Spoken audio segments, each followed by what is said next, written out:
I think we just went live when I said, don't go off script, right? Yeah. Hey guys, Which we're is late, all we do. but we're here. All we do is go off script, right? That's part of our brand. Which, speaking of, today we're going to talk about how to brand without boxing yourself in. You see, most That's people, important. it is. And most people think of branding as, putting yourself and your story out there in a very authentic way. And while that may be very true, the biggest benefits of branding are actually focus and clarity. But that's only if you want to make money with your brand. If you don't worry about it. Right? Now, most people, don't matter what you do. Then. it won't matter at all. Most people do understand the need to focus your business and be clear about what you do, of course, but few people actually do that effectively. That's because many of them believe that a focused brand will just box them in. We hear those words a lot. Mm-hmm. Today, we're hoping to change your mind about this so you can present yourself and your business in a way that gets you noticed. In order to create a brand that showcases who you are and what you offer without boxing you in, there are 4 questions you need to ask yourself. Yeah, drum roll, please. The first question that you need to ask yourself is, what is that thing I want to be known for? This may sound pretty straightforward, but you'd be surprised how many people give vague answers to this question. They don't really know how to answer it. They don't do the deep dive to figure it out. I want to be known for coaching C-suite executives, or I want to be known as a personal development coach. Do you know how many of those exist? Believe it or not, that sounds pointed, but it's not. No, yeah. It's only the beginning. I could sing that song for us. Only the beginning. Please go ahead. So let's not. I stick with what I'm good at. So then people say, okay, I want to be the go-to coach for personal branding. To which we reply, okay, well, or I meant personal development. So then we say, okay, well, what type of personal development? For what type of prospects? What do they do? What do they desire? What phase of life are they in right now? Why is personal development so important to them?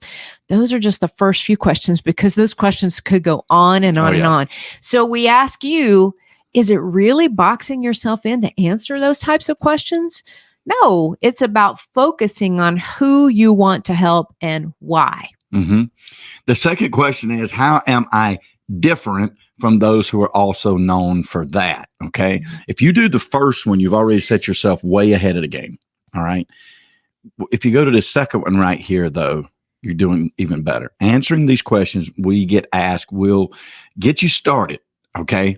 But you have to go deeper in order to stand out in today's world. Tony Robbins has been the top personal development coach in the world for decades and decades and decades. But Tony started before the internet even existed, and there were not many competitors in this space. He's sort of like, there always has been, but it was very hard to know them back then. Now with the internet, you can just put that in there in a Google and you'll get like 1 billion different people that'll come up, right? Today, he'd have a much more difficult time building the following that he has and the brand that he has, because he never niched. He didn't have to. There's far more competition that are just a click away now. And today he'd have to be a lot more focused and say, I'm the personal development coach that. Mm-hmm. He'd have to articulate how he's different from all the other personal development coaches. So ask yourself, how are you different? Are you different because of the type of people you serve, because of the way you serve them? Are you qualified to serve them in a very interesting way? How does your own story factor into how you present your point of differentiation? Mm-hmm. So again, ask yourself, is being different really boxing you in and limiting your prospects? Or is it bringing clarity to the people you can help in such a way that those exact people will wait in line to work with you? Mm-hmm. Number 3, how do I express how I'm different? Okay, now this is sort of big, because now you've decided what's different, and now you're going to have to figure out how to express that. Once you determine how and why you're different, and of course who you're trying to attract, then this part's the easier part. In fact, it's so easy that this is when most people start the branding process.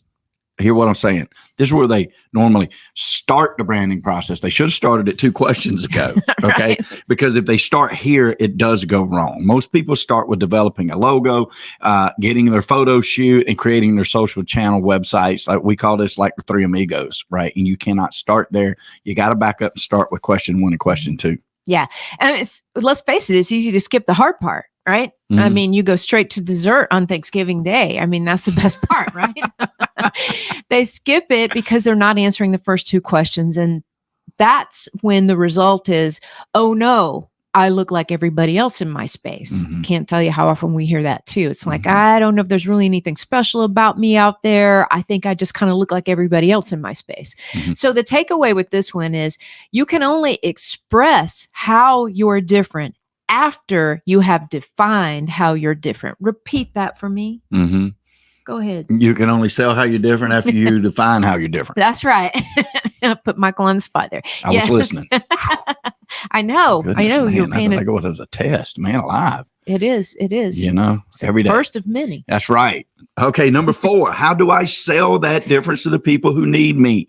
We all deserve to be paid for our expertise. Please tell me you're charging for your expertise, because you should be. If not, none of this matters. You Right. can just go ahead and skim through all the other stuff Yeah, in you your feed. listen, if you're not going to charge for all of this, you just skip all 3 of the questions we just talked about. But I mean, if you want to make money at this thing, then you got to do this, right? We all deserve to be paid for our expertise.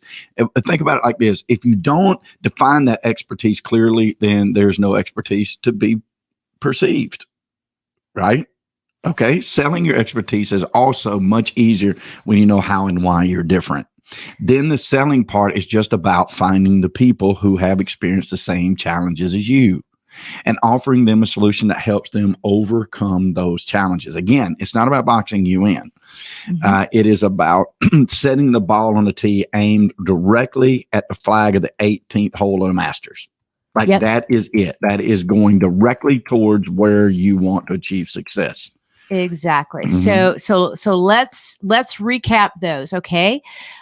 In terms of how to brand without boxing yourself in, is question number 1 is, what is it that I want to be known for? Okay. Question number 2, how am I different from others who are also known for that? It's not enough to just be known for something. It's how are you different in being known for that? Number 3, how do I express how I'm different? And number 4, how do I sell that difference to the people who need me? You answered those 4 questions and you are headed in the right direction.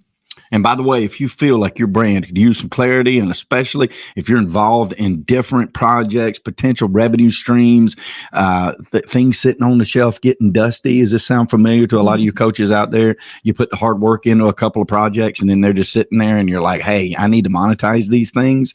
Then you need to join our Facebook group. All right. We started this years back to help people unravel this mystery because we found ourselves in the same spot. And we thought, okay, we want to be around like and kind, and we want to be talking to people who are doing what we're doing. And so we can all collaborate together. It's called Build Your Business Star Brand. So join that Facebook group and join the discussion on how to unravel some of these things and stand out in a world of, coaches joining the internet stream every day in droves. And how are we going to make ourselves stand out and stay relevant and make a lot of money doing what we're doing? And that Facebook group's for you. And if you don't want to be in the sea of sameness, subscribe. How you like all that alliteration? I like that. That's part of the branding process. If you don't want to be in the sea of sameness, subscribe. Hit that subscribe button, and we'll continue to bring ideas like this to you and help you hone in, focus, and bring some clarity to your brand. That's it, guys. And hey, be bold about it. We know prosperity favors the bold. So we say be bold, especially with your brand. All right. We're coming on 2023 and we're excited about it. We want to see you in the Facebook group. We'll talk to you soon. All right. Bye, guys. Thank you.